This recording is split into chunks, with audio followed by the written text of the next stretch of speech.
a vice chairperson of a very critical committee that we have here at Parliament, and this is the Public Accounts Committee. How has been the experience so far in terms of interacting with various stakeholders that were making submissions? It's very interesting. It's important to understand what budget sector analysis is. This is the process of evaluating the allocations that are given to different sectors within the public service. So meeting various witnesses, it was very interesting because you have pro and at. So as people from Public Accounts Committee, we've learned a lot. And today we are submitting to the expanded budget our recommendation, so that as a team we're able to see what's the way forward for 2026 budget. Yeah, and I was chatting that you are appearing before the expanded Planning and Budgeting Committee at 10:30, yes, and we're looking forward to seeing some submissions that we'll be making. Let me move on to the leader of the opposition in the House, and before we do that, I should also make mention that we are receiving your SMSs on 0978 772801. If you wish to be part and parcel of today's program, feel free to send in your text messages. And better still, you can also utilize our Facebook page and our YouTube page. This is the National Assembly of Zambia. Today, we look at the 2026 national budget, which was proposed by the Minister of Finance. Is it rural responsive? Honorable Leader of Opposition, you were in the House when the Minister of Finance was announcing how he intends to spend the 253.1 billion come 2026. How did you receive the 2026 national budget? First of all, from the onset, I must state that this budget is very rural responsive, especially that I'm coming from the constituency that is rural. But generally, of course, to speak as leader of opposition, it is the budget that has given the Zambian people's hopes. And my wish and hope and trust is to just, having the budget is another thing. Having funding it is another thing. I hope and trust that the Minister of Finance, we should be able to make sure that what has been proposed, it has to be actualized through the funding. You might wish to know, person, that we have had a situation with regards with the CDF especially. First, when you talk about the rural responsive, the CDF has been gradually being increased each and every year.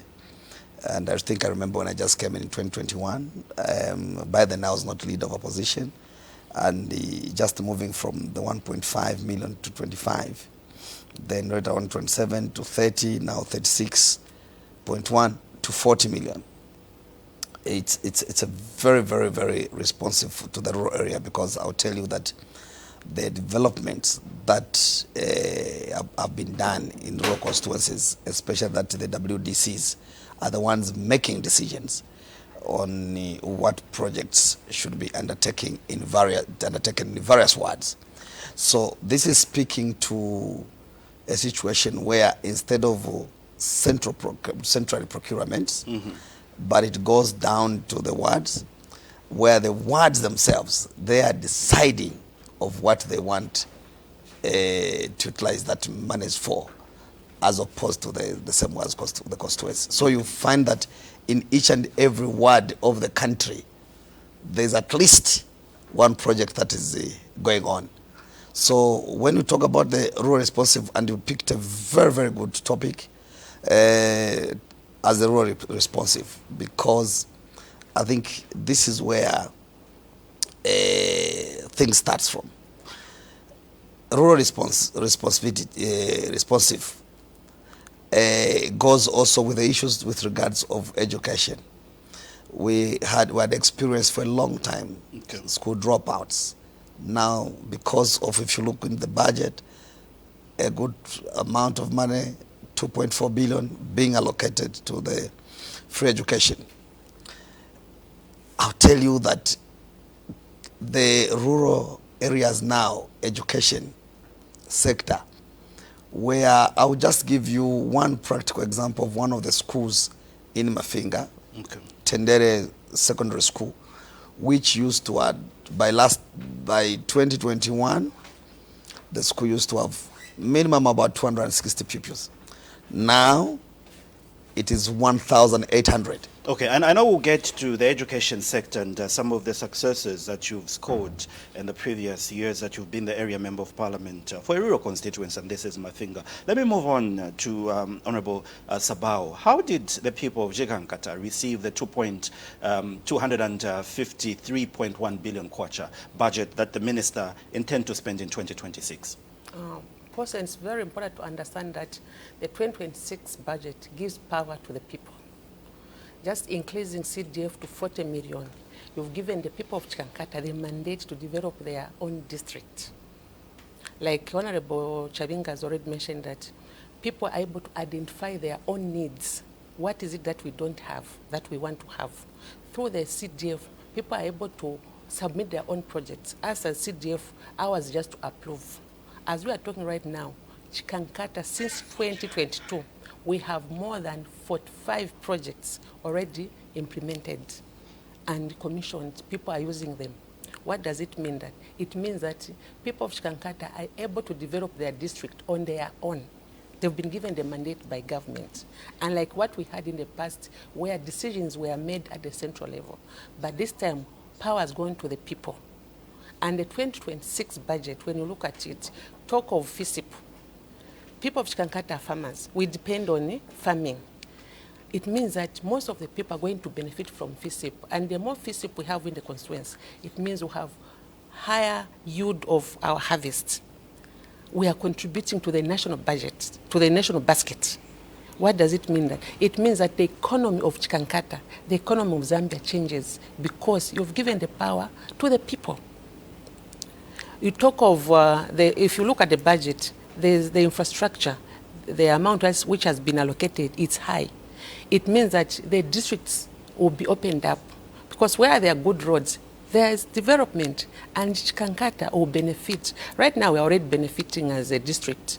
You talk of Chikankata Kasam Road, the contractor is on site. And we know that through the 2026, we are still benefiting because more resources will be taken to the district. Okay. Talk of the feeder roads. We are opening up the district using the feeder roads because that's a rural constituency. But when the feeder roads are opened up, it means people like you and me, we are able to go to Chikankata and invest. Where there's a good road, which attracts investment. But when there are no roads, you don't expect people to go there and invest because nothing motivates them to go to that particular area. But through the 2026 budget and the past budgets that we've had under the new Dawn government, the rural areas have been opened up and people are going there to invest. Okay, the leader of opposition brought in a very important aspect where he mentioned 2.4 billion kwacha has been allocated to free education program, and bringing in your constituents as Jikankata, how are you going to make sure that you tap in the 2.4 billion kwacha that the minister intends to spend towards free education? Because Zambia is a big country and we do have about 116 districts across the country, 156 constituencies. Now, how are you going to make sure that the people of Jikankata taps in the 2.4 billion kwacha for free education? Yeah, when we talk of free education, it means that more children are going back to school. So as a people, how do we respond? As a people of Chikankata, we've been responding since 2022 by constructing more classroom blocks. We have not constructed a school in Chikankata. What we've done is to create more space for our children. After creating more space, so far, as we are talking, in Chikankata, we've built 30 classroom blocks across the district. We've created space for our children. The next thing is the issue of desks. The president has said no child should sit on the floor as long as I'm a president of this country. As people of Chikankata, we've responded to that using the free education. In Chikankata, as we are talking right now, we are at 80% the supply of desks, meaning we're just remaining with 20%. Come 2026, we'll be done, we'll be at 100%, meaning that children are given an equal opportunity. And the deadline was last year, if I remember very well, when the president made that announcement. It was in Parliament that going forward by December last year, he never wanted to see any child being on the floor in the classroom, but you're telling us that you're at 80%. Are you not behind schedule? Yeah, we are behind schedule due to the fact that when we look at Chikankata is not Lusaka like Munari constituency where I live. It's a rural constituency, and it was declared a district in 2013. By the time we were forming government, we had nothing in Chikankata. So using the CDF, we have a lot of challenges. Talk of the education sector, the health sector, the agriculture sector. All these, they need money.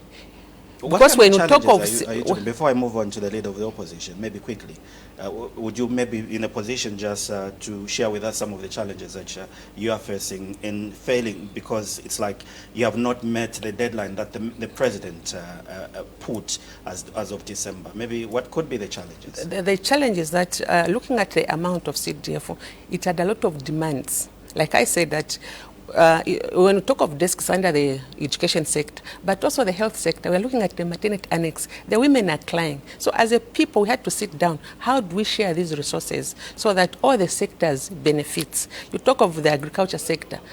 People of Chikankata need storage shed for their FISIP, its resources. So now we had to balance up. Okay, this is the reason why we are a bit behind, but we are almost there. Like I said, 80% is not bad. Let me bring in the leader of opposition in the House. You brought in the aspect of free education, and you were saying you're doing very well as Mafinga constituency, being a rural constituency. But how are you going to make sure that the 2.4 billion kwacha that the minister intend to spend in 2026 towards free education, the people of Mafinga has a share? Yeah, but before I respond to that, I just wanted to add to what my colleague Honorable Salbao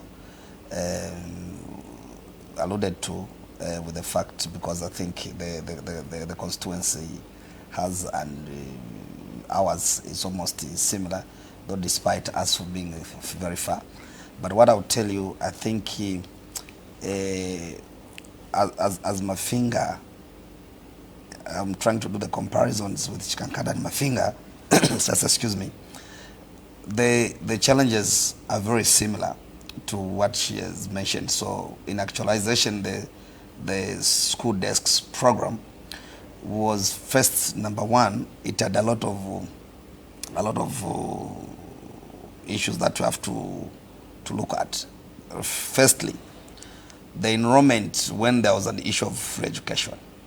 So the enrollment levels were shooting up. So as you are creating the space, and also vis-a-vis, you need to be going by the desk. So you cannot plan at the same time to say this. Of course, like in Mafinga, what we did was to ask in 2021, the DEBs, what was the deficit of the school desks.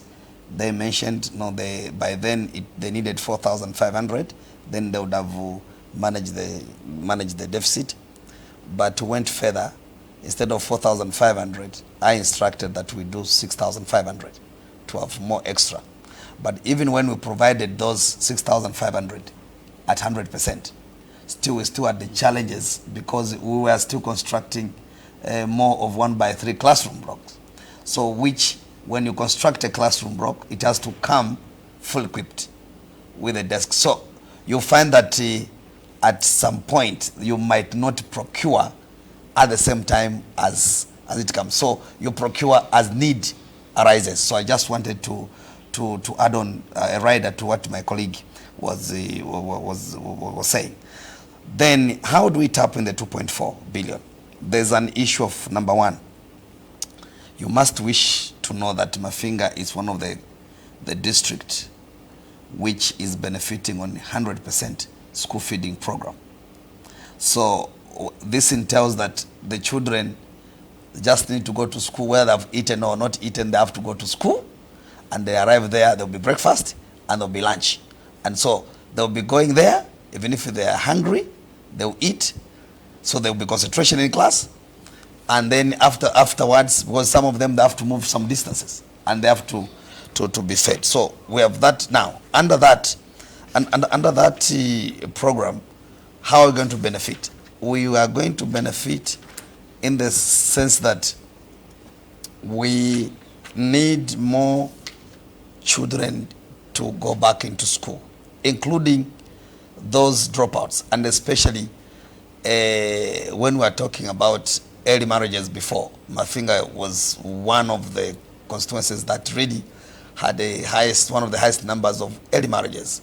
Somebody just about 12, 13, because there's a dropout, they get married. Now, through this program of the free education, I'll tell you, most of the couples, I can give you 2-3 examples where we have, at one school, I have about 23 couples that have decided to go back to school, but they're a couple. And another place we have about 13 on secondary school. So the benefits and are very, very being actualized. And I want to give tribute to their Royal Highnesses. You might wish to know that Mafinga, that's where the vice chairperson for the House of Chiefs, Chief Mwenewisi, that's where it comes from. So of the 3 chiefs, Mwenewisi, Mwenechifungu, and Chief Myombe, they have taken a swipe against early marriages to their subordinates. And this program is working out very well by encouraging people to go back to school, because now it's free. And the levels even of certain activities of misbehavior, and that used to be the vices that used to happen, people now are busy. So you could see that development really it is starting from somewhere now. I think I want to give credit to government under the leadership of President Hakainde Hichilema for the thinking that going back to the rural, that education really, if you educate any village, that's where economics starts from. But a country without education, then you will have a problem. And this is, I think, where we are coming from. And I think at some point we neglected it. And that's where you could see at sometimes people are saying education was not making sense, okay, because we completely forgot about it. I remember I asked one of my cousins' son who lives in the Cobebot, and jokingly I asked, what do you want to become when you grow up? And this boy just said, I want to become a Jarabo. So I said, oh, really? Why? Because you make money. you get the point. So I'm just giving that example. So now the drive has been shifted.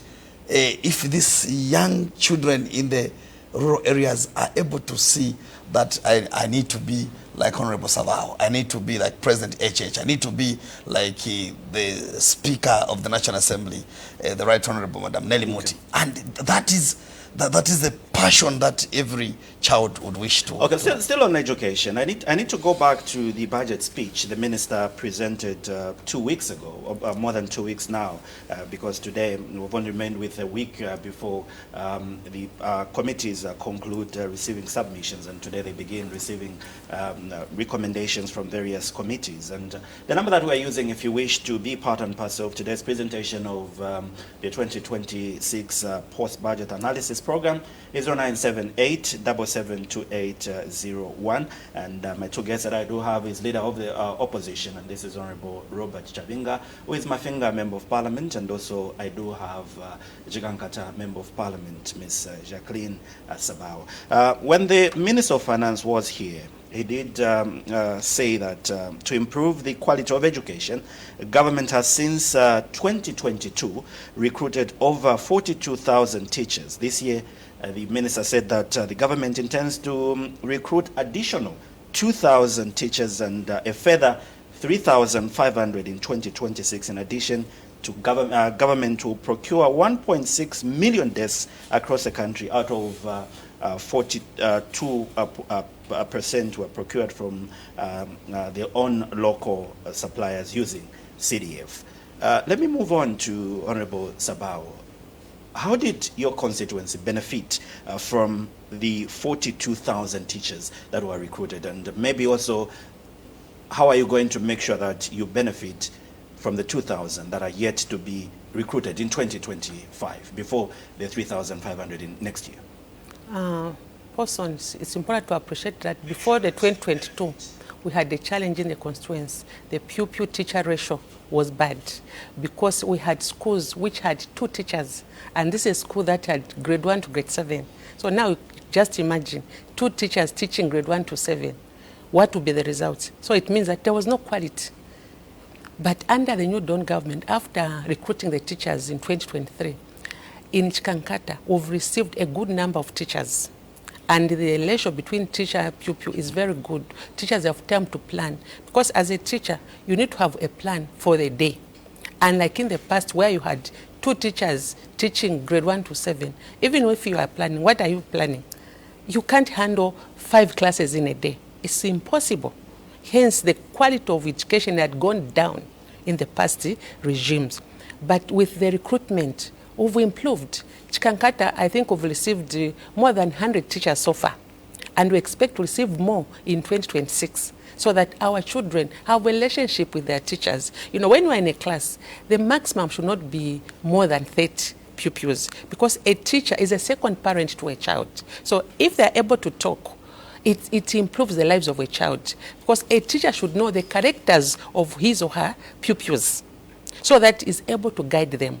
But what we had in the past, it was bad. Teachers had no relationship with the pupils. Children would just go to school. They'll come back without anything because there was no concentration. Sometimes a teacher will not even go into that class. How many would you want from the 2,000 that are yet to be recruited just for 2025? I can't mention a figure, but I would want more than enough.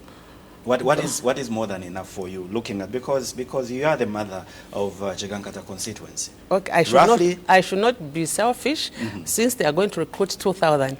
If Chikankata can be given even 150, we appreciate. Honorable Chabinga, Leader of Opposition, looking at the 42,000 teachers that government recruited since 2022, how has your constituency benefited? And from the 2,000 that the Minister of Finance announced that they yet to recruit in 2025, how many would you want to have?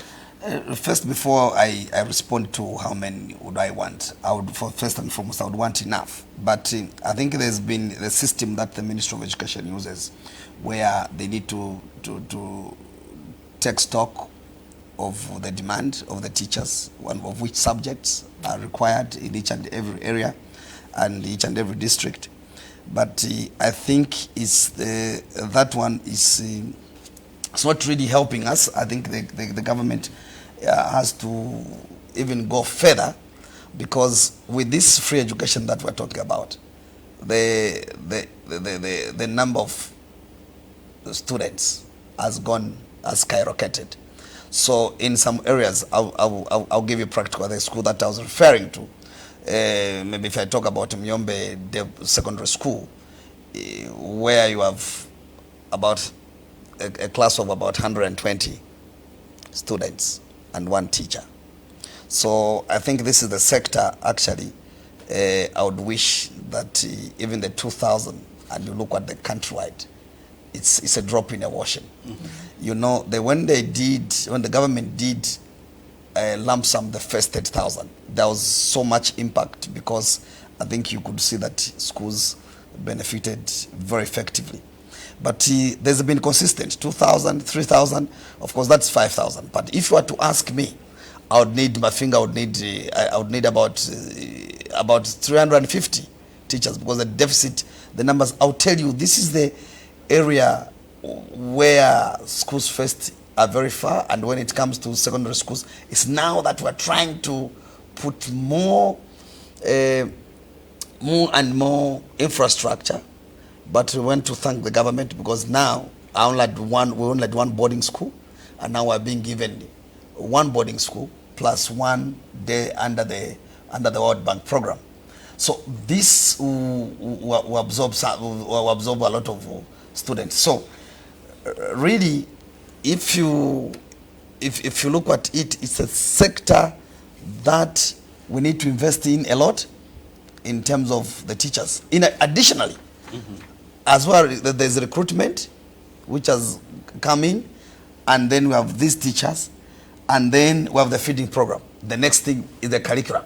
So on the curriculum, I want to appreciate government, where they allocated 300 million to develop the curriculum of the country, so that it can also suit up the environment within the region, that we are able to compete with our colleagues. That is a commendable, because you cannot live in isolation as a country, land linked, and then our education system cannot, if you're going, for example, to South Africa, it has to, you need to be appraised, and when you go there, you are not at par. And I think this government, that what has done for the actualization of the curriculum, I need to give them a very serious commendation. I know they are very busy developing the curriculum, and to make sure that it's actualized by next year at full mast. So, by and large, percent, this government, we can see that even when we had issues to do with the debt, but we are able to see that it has put the interest of our people, and these people are rural area people. You've talked about the curriculum that the government has introduced. Do you think the 300 million kwacha that has been allocated to equip learners in your constituency vis-a-vis the new curriculum is enough? 50%, what you must know is first not look at the fiscal space. And for me, the recommendation I would give, the 300 million which has been allocated, it might not be enough, but for every journey there must be a step. At least we have seen that there is a commitment to the education sector and through the curriculum. But I know if they do now the 300 with a proper fiscal space as we are going, and we can see that the GDP is growing and growing, I'm sure, I'm very optimistic that we'll be able to actualize the issues even of the curriculum to be on a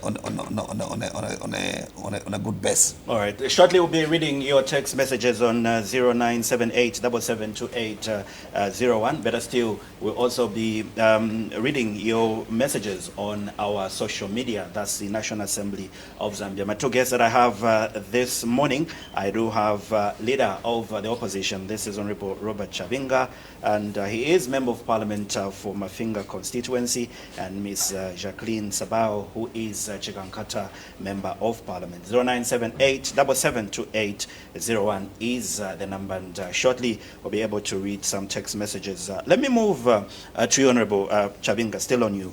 What concrete steps do you think government should take to address the potential risks and challenges associated with implementing budget for of this magnitude, 253.1 million kwacha? First and foremost, the first step to start with, I want to appreciate President HH, that I think even yesterday he made a statement, I think when he was addressing his political leadership, where he, I don't know whether it's yesterday or the other day, where he was reaffirming, I think, the fight against corruption. Because to any meaningful budget to work, we must make sure that we close up the pilferage. Now, that pilferage, you know, it's very funny that many other times where the politicians were the ones who are to be blamed, but our technocrats are not there because they are the managers. So my humble appeal for the government to work effectively, because politicians cannot work in isolation. So first is to start with you and me.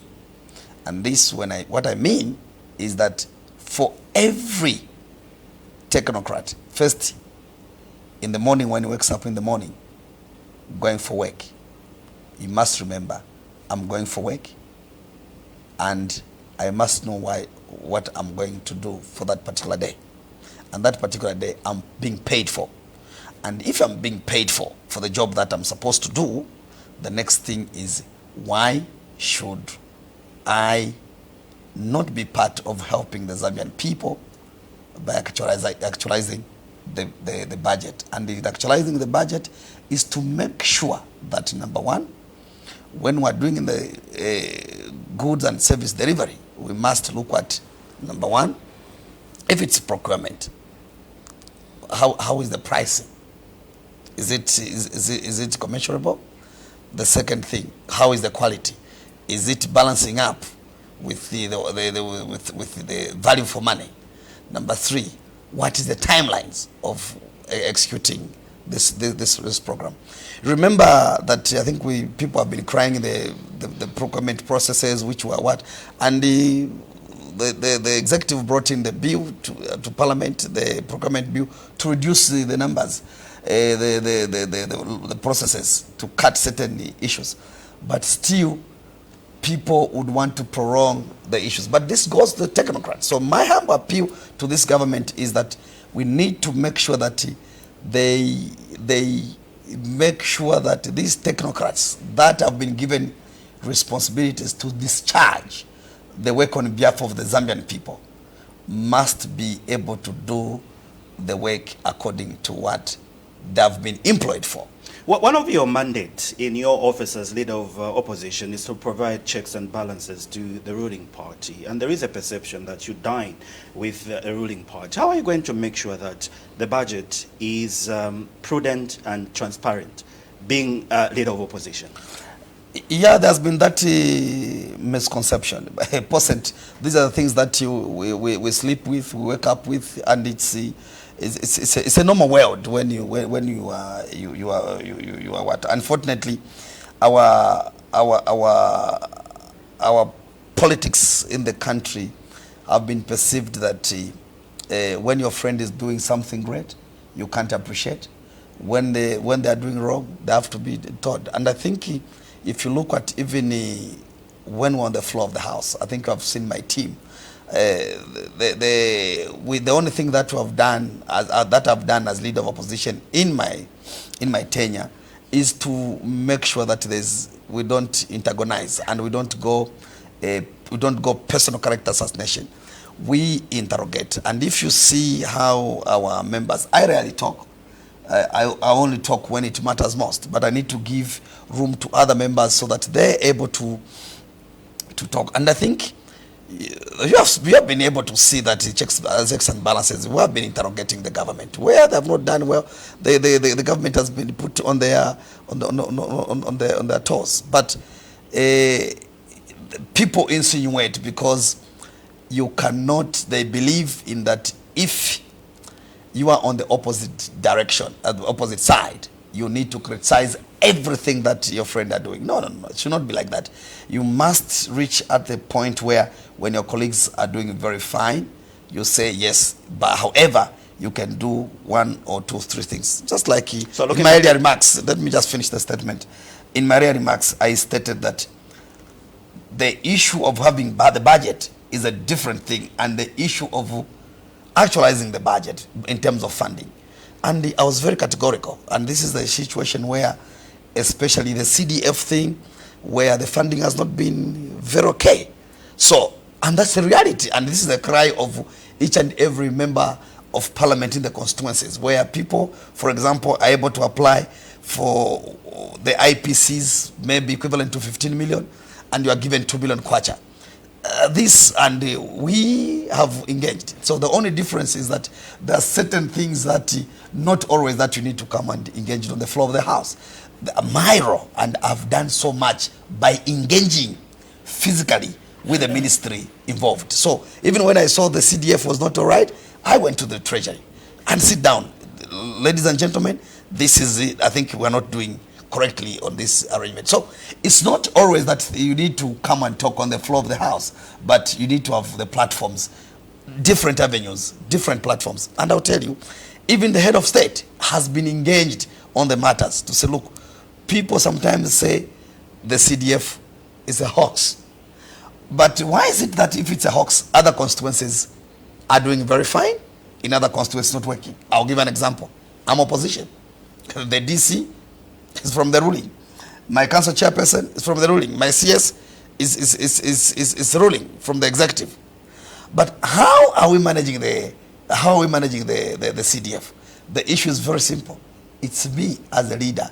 Once I put my personal ego, my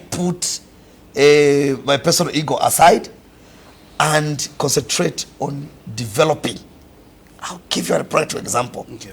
I move from here where we are seated to Mafinga, to Muyombe, is exactly 1,117 kilometers.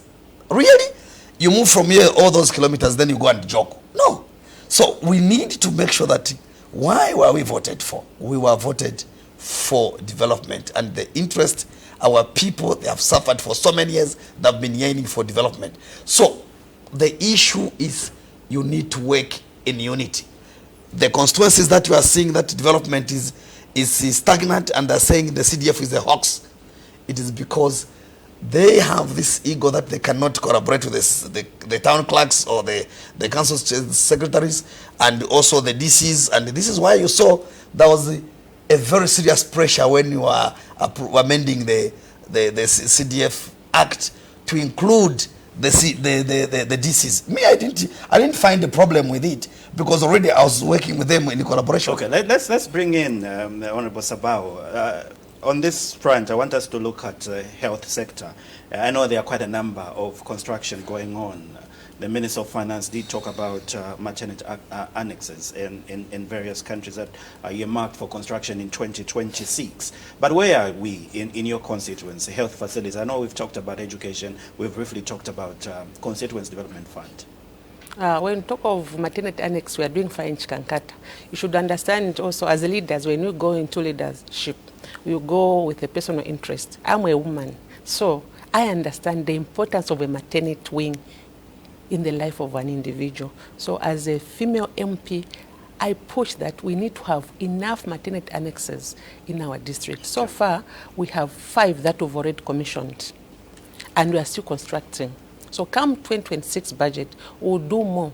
There's a policy direction by the President that where there's a health facility, there must be a maternity annex. There must be running water. There must be proper ablution blocks.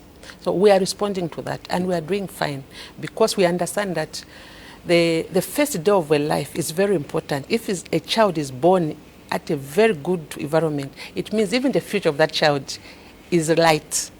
Unlike what we saw in the past where women were delivering maybe on the street. Okay, in Kankara don't have streets, also in the bush as they are going to the health center, which is 20-30 kilometers away. Okay. But under the new Don government, we are doing very fine. And as people of Chikankata, we are not complaining when talk of maternity annex. We are responding to that. All right, let's get to the text messages that you've been sending on 0978 772801. The number that we are using is 0978 772801. We do have a few text messages that we need to read on that number. All right, this one comes from Kenneth from Chingola on the Copper Belt. In education sector, how are you going to help teachers who haven't been recruited since 2016? Thank you so much, Kenneth. I'm sure they are trying to talk about the education sector that we really touched earlier on. Government should continue working on pupil-teacher ratio. This is where we have serious problems. Kehilu Mark Jr. Kalongolo in Mungu. Thank you so much, Kehilu, for your text message. Njamba from Kaoma writes, the budget planned for 2026 is a good one because it addresses all the spheres of people's needs, especially in rural areas. The CDF will do the mandate. Thank you so much, Njamba, all the way from Kaoma. Would you want to maybe respond to how you're going to make sure that the budget, like the first text message that we received, or before you respond, maybe Honorable Chabinga, I would want you maybe to also respond to how you're doing when it comes to construction of health facilities in your constituents. Just briefly, because we've got quite a number of issues that we need to tackle and we need to end by 9. Yeah, first and foremost, I would like to pay tribute to the government, the UPND government under leadership of President HH. We have 2 district hospitals. We are very fortunate in the country. Now, they were constructed under our regime, the PF, but they were not operationalized. But this government, immediately they came in. One of the things that look at was to make sure that these hospitals were operationalized. So now they are operational, and we have, I can proudly say, we have state of the art.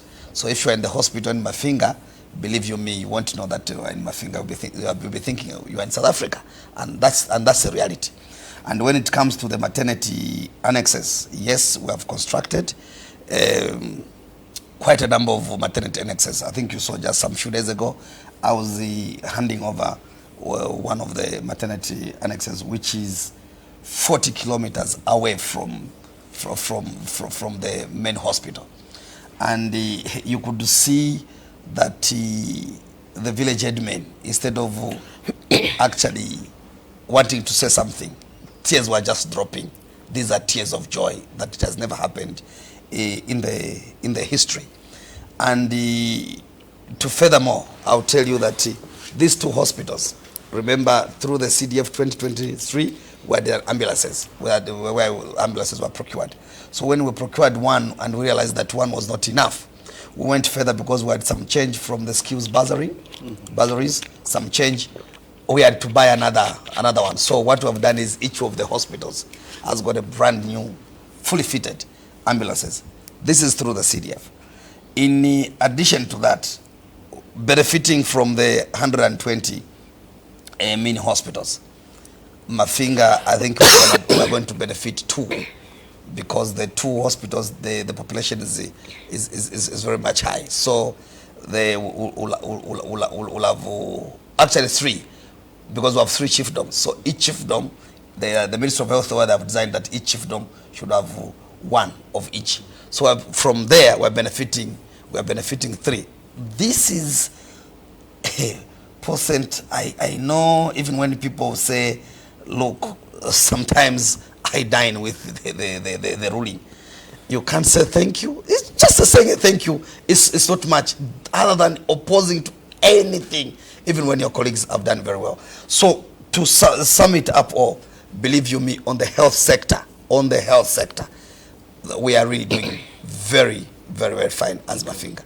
All right, let's get to the budget speech, more especially under the health. And this is page 17, where the Minister of Finance did say that since assuming office, the new Dawn administration has completed the construction of 282 health facilities nationwide, out of which 7 are level 1 hospitals, 111 mini hospitals, 13 health centers, and 131 health posts to further increase access to health services. Government has commenced under phase 2 the construction of 5 level 1 hospitals in Joma, Kawe, Monze, Solwezi, Zambezi, and 120 mini hospitals across the country. In 2026, government using the CDF will continue to construct maternity annexes across the country. And I'm sure Honorable Sabawa did talk about how her constituency is faring when it comes to these annexes. The minister has just talked about Choma, Kawe, Monze, Solwezi, Zambezi. These are the ones that will receive the level 1 hospital. When are we going to see, when are you going to push the agenda that we have a level 1 hospital in Chikankata and Mafinga constituency? Maybe let me start with the Honorable Sabawa. I think as a Member of Parliament, I've written to Ministry of Health so that they can consider us. At the moment, Chikankata, we have 2 big hospitals. The Mission Hospital is not a government. We also have another hospital, Namarund Hospital, which was constructed by ZESCO. But when we look at the design of Chikankata constituency, it's like a V shape. So these 2 hospitals are at the end of the V. Meanwhile, in the middle, where we have 8 wards, we don't have a hospital. So I've written to Ministry of Health so that they can consider Chikankata to have a level 1 hospital. However, under the new Dawn, under CDF, what we've done, we have a clinic called Nansenga Clinic. We've constructed a theater, a radiography, a maternity, and also a mortuary. And I've been advised that if we can increase the number of bed space, then that hospital can be a main hospital, to qualify to be a main hospital. So on our own as a people of Chikankata, we are able to come up with something. Yes, okay. But we also appeal to government that they have to consider Chikankata. However, when we talk of nurses and also teachers, when we're discussing about the education sector, it's also important that as we are doing these budgets, they should also look at the issue of housing units. You know, the challenges that we have in the rural constituencies to do with the health personnel and education sector is the issue of housing units. And most of our young people, they are running away from our areas. Why? Because there is no houses. Under CDF we are trying, but it's not enough. Okay. So as we are saying that we've allocated so much to the education sector, the issue of housing units also should be considered so that our teachers, our nurses, they are motivated where they are coming from their homes. They are able to have a comfortable life so that as they go to the school, they are able to impact knowledge to our learners because they are happy. But when someone is coming from somewhere where they don't even have a proper shelter, it's very difficult to be motivated and impact the right knowledge to our children. Also, maybe when you talk of the health personnel, to take care of our patients, because where they are coming from, they are not happy. So as we are doing these budgets, let's also look at the people who are working for us. How are they living? I think that is very important, because I've checked on the budget. The issue of housing units in all the sectors is not coming out. Maybe they want you to make use of the increase, enhanced 40 million kwacha CDF, because earlier on, Honorable Chabinga did talk about decentralizing, not just decision being made from central, like here in Lusaka. Maybe are you thinking of going down the local level and engage the WDCs so that maybe you can tap from the CDF? I think from the discussion area on, I said that Chikankata was declared a district in 2013. From 2013 to 2022, we had nothing. So we should also look at whatever you are given, you need to share. I cannot say the whole money for this year, it will go to the housing units. Meanwhile, there are other sectors that need the same resources. Okay. So that's why I'm saying it should be very clear in the budget that government is saying that under Ministry of Education, so much is going for housing units. Under Ministry of Health, so much is going to housing units, so that our workers also they are appreciated, so that when they have good housing units, they will be motivated as they are going for work. You know, even you person, when you are coming from home, you are happy. You have a comfortable home. So even when you are working, you know that as I go back home, I will be able to sit in my sitting room, watch TV. But if someone doesn't have a housing unit where they can even put a TV, they need to have time to relax. I'm under 3 minutes to wind up, but maybe before we do that, we'll be able to read some text messages that people have sent in. The Minister of Finance has allocated a good amount, which is about 1.4 billion kwacha, and this is to the Higher Education Loans and Scholarship Board. What criteria are we going to use to make sure that the rural constituencies also benefit? I know I've got brothers and sisters from Muyombe, I have brothers and sisters in Chikankata, but 1.4 billion kwacha is up for grab come 2026. Honorable Chabinga. Yeah, it's up for grabs, and you must remember that being rural areas, my colleague, Honorable Sabao, alluded to, first we look at the performances of our pupils. But I think you must know that the rural areas now, that's when we'll be coming up with more of the students. I'll tell you, like I was touched a few days ago when I went to Mafinga and I found this brilliant, intelligent gentleman at one of the remotest schools, and he told me, look, I'm a graduate from Chalimbana, but I'm owing the school. I could not get my results, and I was really touched, and I took upon myself that I need to support, as a member of parliament, I need to support individually this gentleman. This program is very welcoming. However, our appeal to the government must be that we, as members of parliament, we need to be involved. I think if they are looking at, if they come up with how many are they going to deal with in terms of students that shall be on the bursary, then they ratio it with the portion to constituencies, so that even as members of parliament we are involved, so that we are able to pick our people from the other side. But the one would you love if this was decentralized at constituency level, where it's part of the CDF and you sit with technocrats on the ground, the DEBs and other educational authority in your various I think actually that's a brilliant, the way we have been doing on these CDF projects, where we have a team that do their appraisals. So in the same vein, I think it being done centrally in Lusaka, it's not helping us in any way. And the boys in your court, it's not working out. Seeing you moving, so making some changes. This is what we need. That this policy, and we need to discuss about it. And we just preempted. It's one of the things that I want when they are done with the sector budget, as it comes to the floor of the House. It's one of the things that actually I'd want to debate upon, because if we centralize this, then we'll have each and every constituency sending a student. Let's read some text messages as we wind up. I know Honorable Sabawa would also want you to comment on the 1.4 billion kwacha. I know there are brainy students in your constituency. They would want also to benefit from the 1.4 billion kwacha, which was allocated to the Higher Education Loans and Scholarship Board. Let's read some of the text messages that we've been sending on 0978772801 as we wind up today's budget analysis program. All right, this one comes from Hampongo Peter in Siavonga. Let me first appreciate Mr. Chabinga for his checks and balances and reminding the government what to do without criticizing. Please talk on behalf of other constituencies which are behind in terms of development. Thank you so much, Peter, all the way from Siavonga. Another one from Mansa, that's Small. Thank you so much, Small. To be honest, free education is good, but it has come with challenges, with classes of more than 130 pupils, but few desks. Others are told to come with chitenges to sit on the floor. In Mansa, schools like Mutende, Chakopo, and Kombania, the government needs to do more in terms of teachers and classroom blocks. Thank you so much. Honorable, people coming with chitenge there.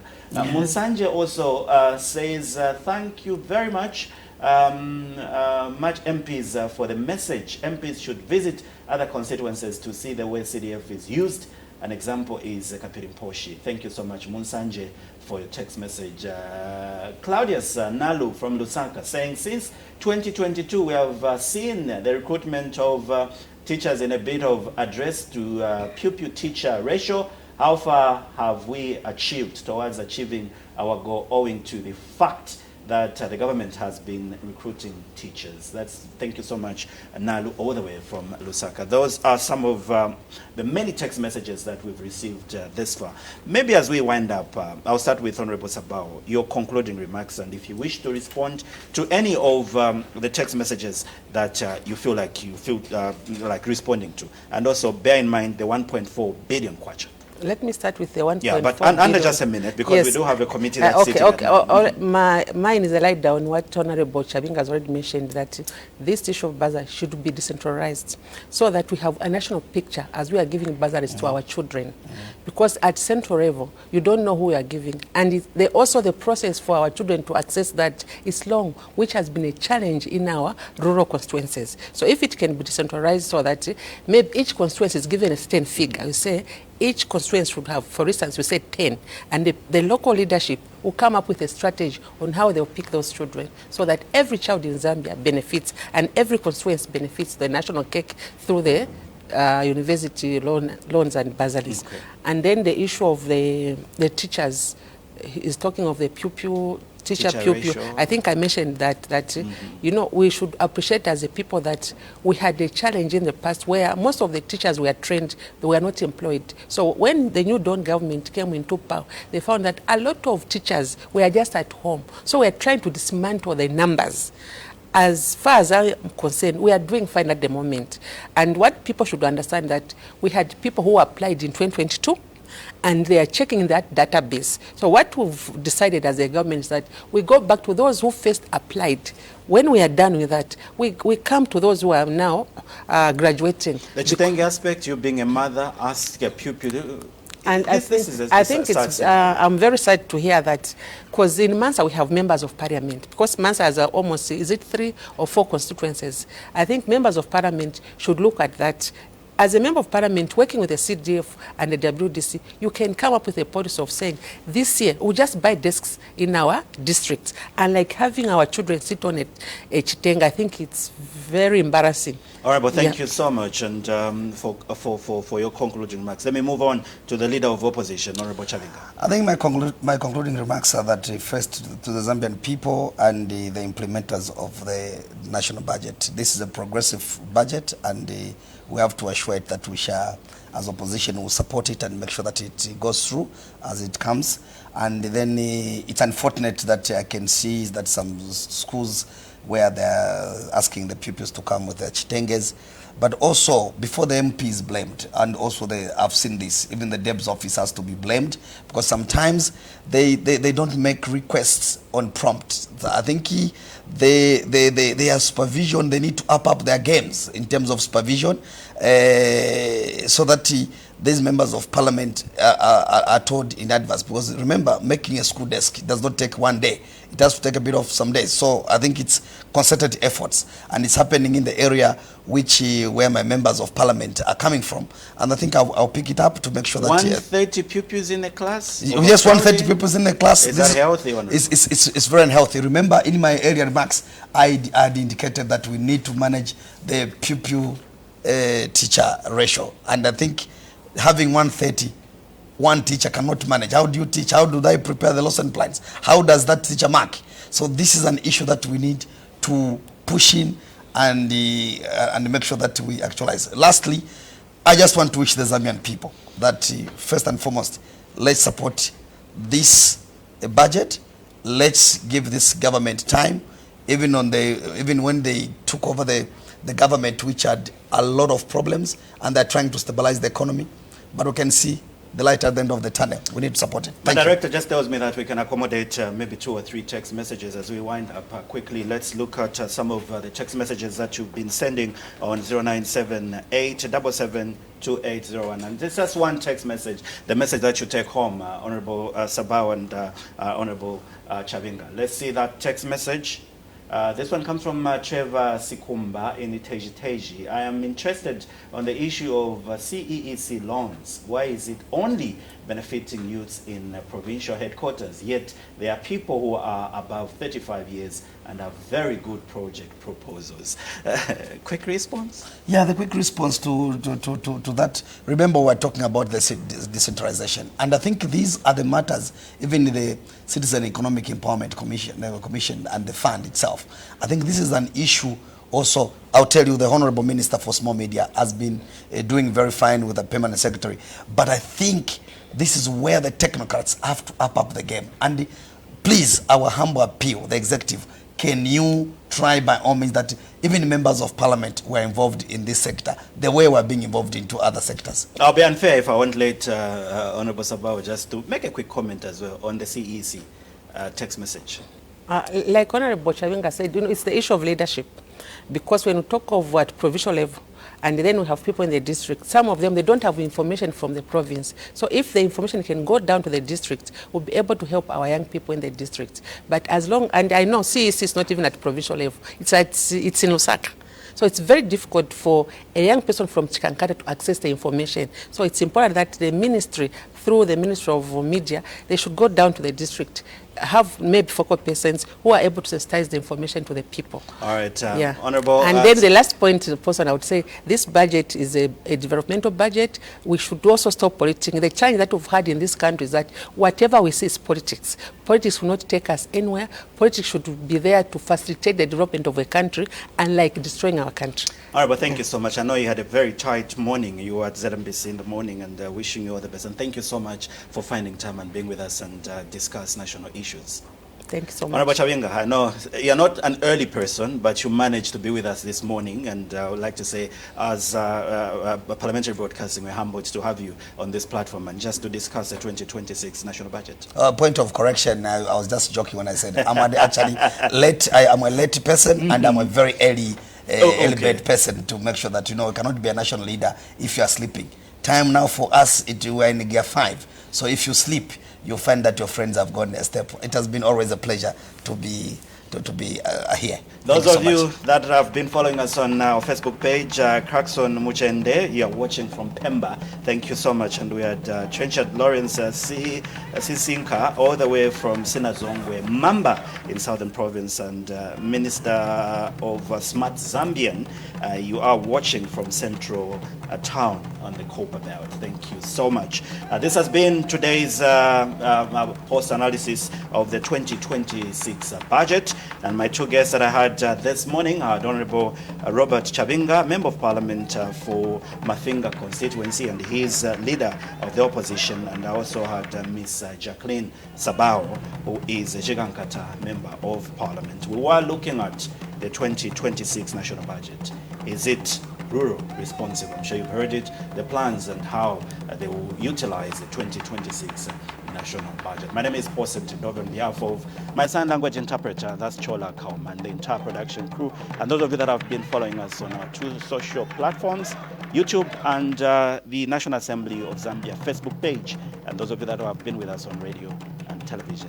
We'll do this tomorrow. Thank you so much for your time. Remember, the expanded planning and budgeting committee commences sitting today at 10:30. So just gather your television and your radio set and make sure that you follow through the recommendations, the submissions that the chairpersons and their vice chairpersons of these various committees will be submitting to this committee.